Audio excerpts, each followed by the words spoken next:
पैदा हुए ठीक रात्रि 12 बजे। प्रभु प्रेमियों, उठाया और चल पड़े। जैसे ही बच्चे को उठाया सब दरवाजे खुलने लगे। कितने दरवाजे हैं? 7। अगर सहस्रार तक हम गिने मूलाधार से लेकर, तो हमारे शरीर में भी आज्ञा चक्र तक 6 और 7वां सहस्रार माना होता है। प्रभु प्रेमियों, चले और आगे यमुना सत्कार कर रही है अपने स्वामी का कि भगवान आ जाओ,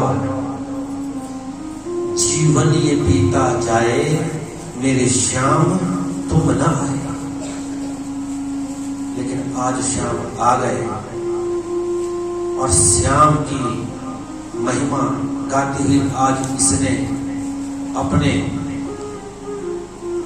जिसके बीच में लहरें चलती है, उन लहरों ने आज उफान ले लिया है। जब हमारी भक्ति भगवान के प्रति उफान लेती है, तो निश्चय ही भगवान के चरणारविंद हमें प्राप्त होते हैं। और वो चरणारविंद आज यमुना को भी प्राप्त हो गए। बारिश लगी है और शेषनाग जी ने पीछे से भगवान को अपनी सेवा समर्पित की है। जो भगवान की सेवा में निरंतर लगे हैं, वो नहीं रह सकते सेवा के बिना। सेवा कोई आसान वस्तु नहीं, लेकिन शेषनाग भगवान जानते हैं नारायण मेरे पृथ्वी पर लीला करने आए हैं, लेकिन अभी बाल लीला चली है। लेकिन जो दाढ़ी थी वसुदेव जी की, वो पानी में डूब रही है। अब वसुदेव जी ये जान नहीं पाए कि ये कारण क्या है। लेकिन यहां शायद यमुना पूछ रही है भगवान श्री कृष्ण से, विलंबस्य क्यों कारण? भगवान, इतने विलंब का कारण क्या है? शायद पूछ रही है। ये भाव के भक्त एक भक्त के भाव हो सकते हैं। चाहती तो भगवान के पैरों का स्पर्श करना है, अपने उफान को बढ़ा रही है। और भगवान ने जब देखा कि ये तो मेरे पिताश्री इस पानी के बीच में डूब जाएंगे, तो एक पैर अपना बाहर को निकाला, और जैसे ही पैर बाहर को निकाला, स्पर्श किया और शांत हो गई। भक्ति का उफान हमारे जीवन में जब आता है और भगवान के चरणों का स्पर्श हमारे हृदय में किसी न किसी रूप में जब हो जाता है, तो हमारे जीवन में सबसे ज्यादा हमें क्या चाहिए? शांति।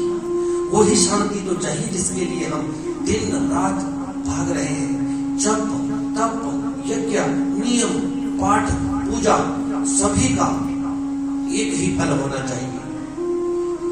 उस फल को कहते हैं शांति।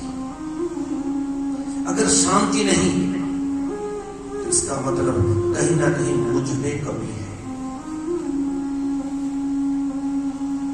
हम कहते हैं भगवान अपने दर्शन दिखा दो।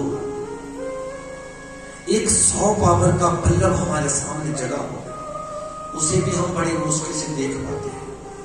जब 1000 का बल्लभ हमारे सामने जग रहा हो, तो उसे बड़ी मुश्किल से हम देख पाएंगे, नहीं देख पाएंगे। अगर वही कहीं 1,00,000 का हो जाए, तो क्या नजर मिल पाएंगे? नहीं। आपको पता है कि इनकी लाइट कितनी है?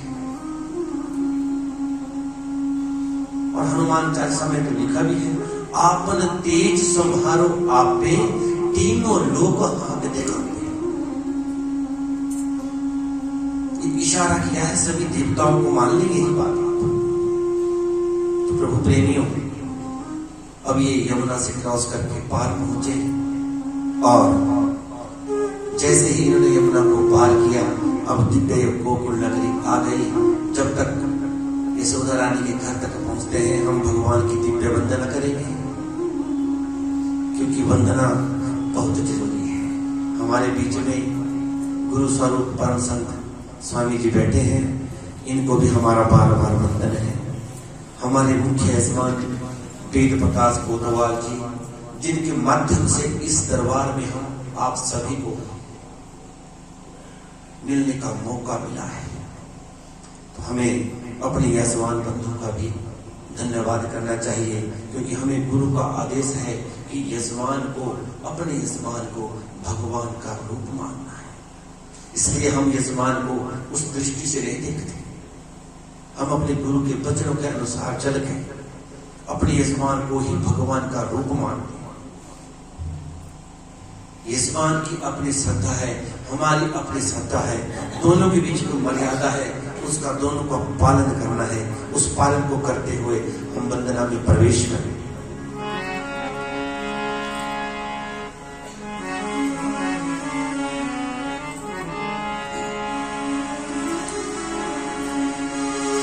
मैं कितना अधम हूँ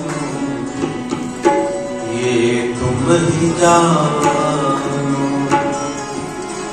मैं कितना अधम हूँ ये तुम ही जानो, मैं कितना अधम हूँ ये तुम ही जानो। मैं क्या चाहता हूँ ये तुम ही जानो, मैं क्या चाहता हूँ ये तुम ही जानो, मैं क्या मांगता हूँ ये तुम ही जानो। मैं कितना अधम ये तुम ही जानो।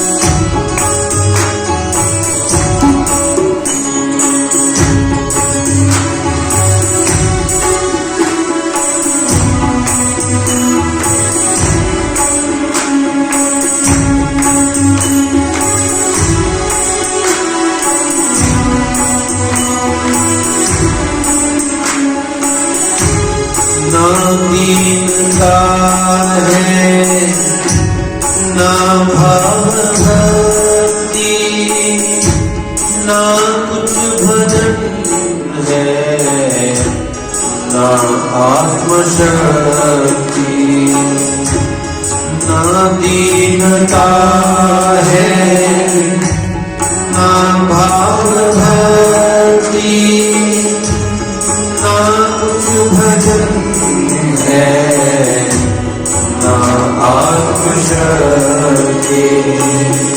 मैं क्या मांगता हूँ ये तुम ही जानो, मैं क्या मांगता हूँ ये तुम ही जानो।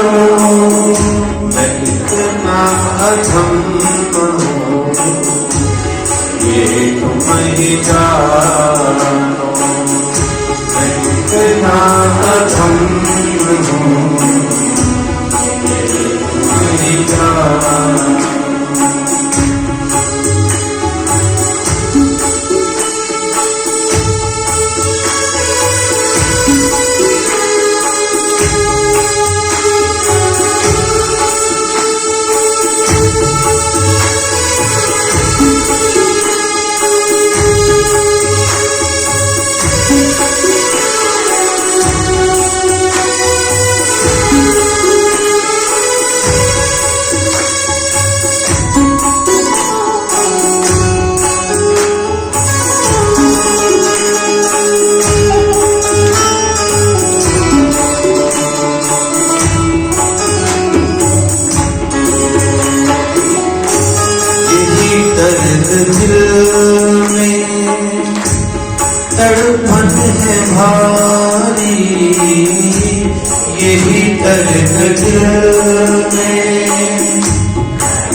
मर्जी तुम्हारी।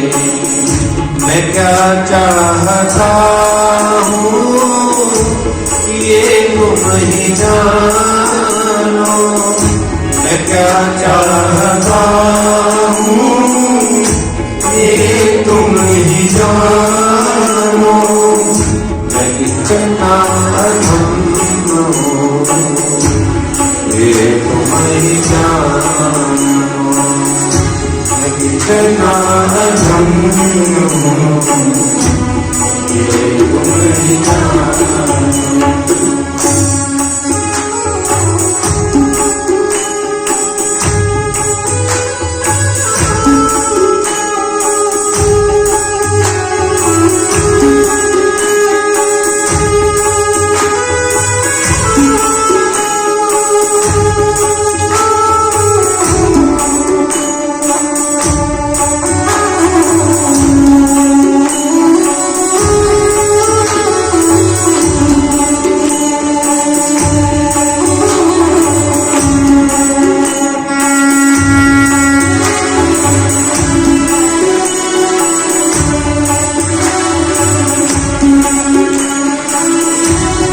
दुनिया से मुझको फुर्सत न मिलती। दुनिया से मुझको फुर्सत न मिलती। तकदीर की मेरी भटकन न मिटती। तकदीर की मेरी भटकन न मिटती। पागल बना हूँ ये तुम ही जानो। पागल बना हूँ ये तुम ही जानो। मैं कितना धन्य हूँ ये तुम ही जानो। मैं कितना धन्य हूँ ये तुम ही जानो। मैं क्या चाहता हूँ ये तुम ही जानो। मैं क्या चाहता हूँ ये तुम ही जानो। मैं क्या मांगता हूँ ये तुम ही जानो। ये तुम ही जानो। ये तुम ही जानो। जय जय श्री राम।